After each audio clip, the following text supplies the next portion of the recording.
Hello and welcome to Scout's Odyssey. Pennsylvania is home to many interesting geological formations and known to be where fish first walked on land.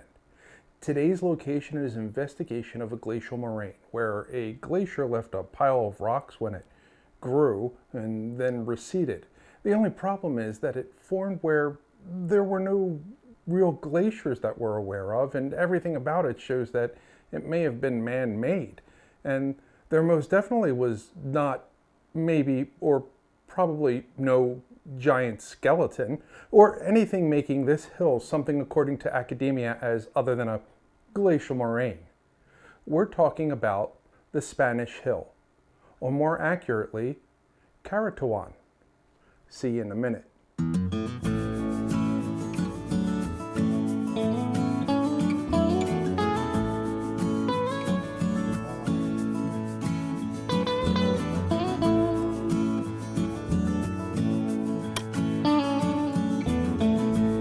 Welcome back. If you've watched my videos before, thank you for your patronage, and if you're new to Scott's Odyssey, welcome aboard. Pennsylvania is just chock full of geologic formations. We have the Pottsville Formation of coal, the Poconos cross-bedded sandstone, the Catskill red shale, Martinsburg gray shale, Tuscarora limestone and dolomite, the Allegheny, which is full of coal and clay, Diabase with its volcanic thiolite, ridgely vertical outcroppings like those found at the Pulpit Rocks, the Appalachian Plateau, the Grand Canyon, and many glacial moraines where the receding glaciers left their ridges and mounds of rocks and rubble that were pushed into piles as the glaciers formed and receded. Today's location is one of those glacial moraines named Carantouan. Now, some say the name as Carantouan, some say Carantouan, but we're going to stick with the common name of Carantouan to give respect to the location, and we'll be staying away from the culturally appropriative name of Spanish Hill. More on that name and history later. Carantouan is a 230-foot tall hill that has a flat top and at one time had earthen embankments and an interior ditch. It's located in the borough of South Waverly, Pennsylvania, just up by the New York State border. The location is off limits and no trespass laden because of its mysterious history of artifacts and origin, or its not so mysterious history and blatantly scandalous attempts to hide the truth that lies beneath its soil, or its even more scandalous secret of being a mound of dirt with potentially false claims that would soil the name of a former local historian, the local historical society, and the borough itself for being shills. Yes, it's one of those sites where the truth is there, but we don't get to go near it because it will hurt someone's pocketbook and may provide facts and information about a people that the Smithsonian Institute, along with the powers that be, don't want everyone else to learn about. Or it may just be a pile of rocks and dirt. That could be anything from an unnaturally existing natural glacial moraine, or maybe a hill of rocks created by an ancient farmer clearing his field.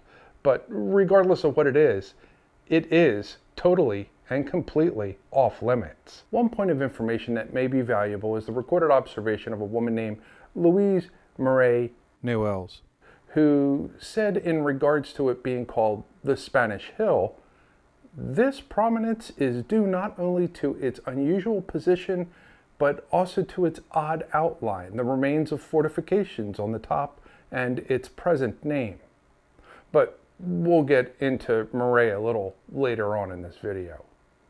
During the time of Manifest Destiny, which started around 1845 and continued until 1890, Americans pushed westward with exploration and settlement. The expansion invariably displaced many Native Americans. In this particular area of Pennsylvania were found the people of the Blackened Ridge Pole, or Gendastogu, a member family of the Susquehannocks. The French claimed they were the Andaste, based on the Huron name Andastarahonon, meaning people of the Muddy River. And I probably bastardized the way I said that, but that's the best that I got at this time. The eastern Delaware Lenape called them the Minqua, which meant stealthy or treacherous. And the Western Lenape story said they were a much older people called the Mengwi, a name that has died out over time. And these Mengwi are the grandfathers to both the Susquehannock and the Algonquin. As Manifest Destiny pushed settlers westward, they came across thousands of signs of antiquity. Now, when I say antiquity, I'm talking about the discovery of sites, cities, and structures that existed long before the current age of the Native Americans. Things that the natives even told great stories about being in existence long before their memory. Many of these sites were the mounds. These ancestral people whom the natives called the Mound Builders, because even they could not fathom who built these great hills within their own nations, were told through stories and were to be absolutely feared. We still do not know who these people were, and I'm not one to foster belief in lost tribes of Israel, Atlanteans, aliens, or Nephilim, commonly referred to as the giants. But I'm always open to what we could discover from these sites about a people who did exist and left behind who they once were. One of the legends that surrounds Carantouan is that of the Nephilim. Yes, it is recorded that these hills, at least in these areas, were built by the ancients known as the Mengwi, grandfathers to the Algonquin and Susquehannock, and that they were giants. Now, we're not talking about the really big giants who stood stories tall, but during this time, the average height of an Englishman was 4 feet to maybe 5 foot 3 inches. And the natives, they stood anywhere between 5'7" to 6'3". And the skeletal remains of their ancestors were upward of 7'5". And this wasn't just found in Athens, Pennsylvania. These remains have been found all over the United States and North America. But in Pennsylvania alone, we found remains in 1822 of an 8-foot tall giant on Pisgah Mountain in Towanda, Bradford County, where Towanda is Algonquin named for burial ground. And in 1870, on William Thompson's farm near West Hickory, Pennsylvania, while drilling for oil, they found a skeleton of 18 feet, which was adorned with an iron helmet. It is said they exhumed an enormous helmet of iron which was corroded with rust. Further digging brought to light a sword which measured 9 feet in length, a well-preserved skeleton of an enormous giant. The bones of the skeleton were remarkably white. The teeth are all in their places, and all of them are double and of extraordinary size. The skeleton was put on display in Tionesta, Pennsylvania, and then it was bought by a collector to be shipped to New York, which led to, well, a dead-end trail. Nobody knows what happened to it. Even the stories of the Tuscarora Indians' beliefs state that when the Great Spirit made the people, some of them became giants. But what was found when digging out a foundation for Louise Murray Newell's new home is why we're looking at Carantouan. During the digging to place a foundation for Murray's new home, the workers apparently came across unusual skeletal remains and portrait pottery.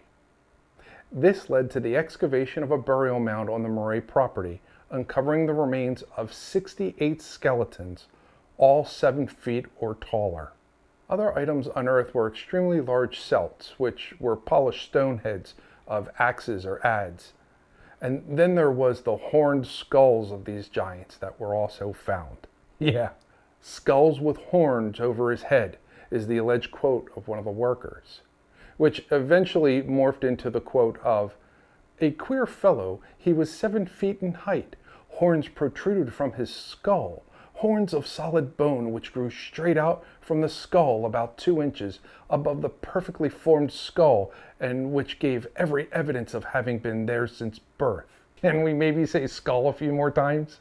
All of this on the Murray property. Now, none of this relates directly to the Carantouan Mound, which is 3 miles away from the original Murray property. But it's connected to the Murray story because of what happened with Louise after finding all this history just below her property's topsoil.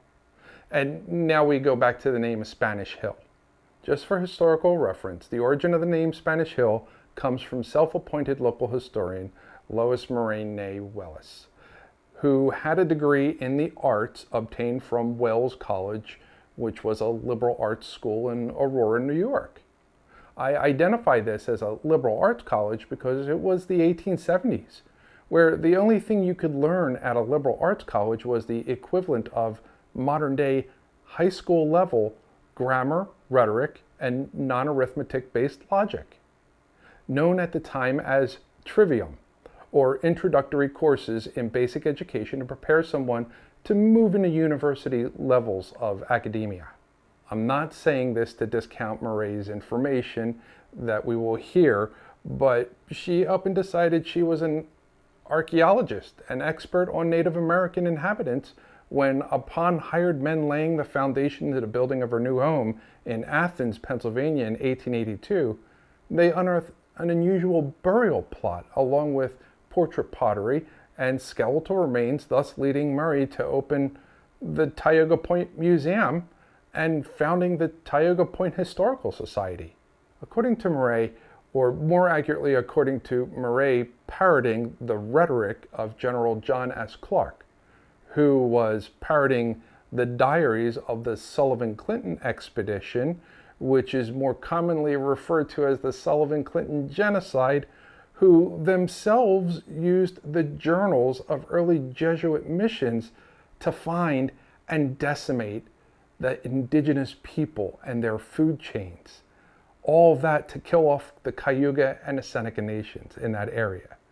Well, Murray wrote 100 pages summarizing regional Native American history and archaeology, apparently making her an expert enough to claim this hill was a Spanish fortification. Murray is even quoted as stating, "There is, however, undisputed evidence from the earliest settlers that when they came, the Indians remaining in this locality called the hill Espana or Hispan." And by undisputed evidence, she means she heard from Clark, who read it in the Sullivan expedition records. And by earliest settlers, she's referring to the shepherds and Ahanas who owned farms on either side of the Chemung River around 1788, and not the previous owner, Prince Bryant, who had the property in 1786, when the area had recently been founded as Tioga Point due to the remains of an ancient abandoned Indian village called Tioga. The reality is that the origin of the name Spanish Hill is completely unknown, and the best working theory is that it was called this by early settlers because it resembled a Spanish fortification with ramparts. But even this insinuation is greatly inaccurate. As for the horned skull, well, as it would turn out, it was just a joke made by a misobservation during the removal of the skeletal remains. You see, there was a lot of deer or elk head antlers in the mix of the buried, and seeing these antlers above a giant skull while they were both partially buried kicked off a mythology of giants with horns. Now, we may not know what really lies beneath the mystical Carantouan hill because it's off limits, but what we do know is that people see things from different perspectives and always have. Is the hill a Spanish fortification? Well, being that the nation of the Carantouan or ODDDySEEy or Mengwi once thrived in this area and are recorded as being met by Champlain when he made a trek from Canada down the Susquehanna, and at the same time, the Spanish had Alvar Núñez Cabeza de Vaca and Francisco Vasquez de Coronado trying to map southeast portions of America, it's possible the Spanish made it up into Pennsylvania, but highly unlikely. No Spanish exploration record north of Florida with Ponce de Leon or east of the Mississippi exists, nor are there any form of Spanish fortifications that have ever been found, even remotely anywhere in the northeastern portion of the United States. As for the giants, well, this is an extremely touchy subject because so many multicultural societies around the globe have stories of these creatures existing, and at one point or another, proof is found only to disappear. They just disappear after photos are taken, stories are printed, and often after many eyes have set upon these remains. The biggest part of the giant conspiracy is that once the federal government gets wind of another giant's bones have been found, they roll in and either offer a lot of money for it or just take it away under the mask of night. In the United States alone, there are numerous stories of the Smithsonian picking up these bones and then they are just discarded or disappear, being called a normal human anomaly. Oddly enough, in our most recent history, there are alleged conspiracies of the U.S. inquiring about obtaining DNA samples of the recently found giant Gilgamesh, with a payment of returning the stolen artifact called the Gilgamesh Dream Tablet. And there are now rumors of a giant that was found frozen in Antarctica within a buried city. But giants, as they relate to Carantouan Mound in South Waverly, well, they were not the really big ones. But yeah, they were giants. I mean, I stand 6'2", so someone like Andre the Giant, who stood 7'4", would just tower over me. So I guess if you're an average American male at 5'9" or a woman at 5'4", then these people were absolutely giants. 7 feet and any inches would just be a huge giant towering over you. And they would probably have a body mass making them look absolutely massive in all facets. Are there giants buried in Carantouan Mound? I don't know. My guess is that the mound was more likely a defensive position or even a living area when the flood seasons came through the valley. Pennsylvania has a lot of homes along riverbanks, and being a person who lives along one, I can attest to the fact that every decade or so, a flood comes through that just puts everyone underwater. So to have a place like a mound to retreat to would be a great way to keep your population safe. Or maybe it was just for food storage to keep the food dry. But being that so many bodies were exhumed 3 miles south of this location on the Murray property, it would be highly unlikely that this mound is a burial mound. I believe it's just a glacial moraine that was modified to help whatever community of people lived in the area during abnormal weather conditions. But hey, who knows? Maybe one day the mound will be opened up for archaeologists to dig into it and find out if there's something actually there or if it's just a bunch of rocks. What we do know is that when the Pennsylvania Department of Transportation wanted to flatten it in order to put a highway through, they found something that stopped them from digging. And the hill has been off limits ever since. If you learned anything new or like the information you watched here, help support a creator by telling people about the video and share it out. Help the channel stay alive by donating to the ODDySEEy over on Patreon or PayPal. Show me how much you like the channel by stopping by the merch store, picking out something you like, and sending me a picture that I can add to a collage that will be shown on the after show live videos. Give the video a like and let me know if you want more content like this. Leave a comment about what you thought of this video. Do you believe in giants? Is it a burial mound? Or of any other ideas you would like to see come to life here. Subscribe to receive notifications of when a new video has been released. And if you are still here, why not check out this video, the AI algorithm picked for you. As always, I thank you for watching, and I'll see you in the next video.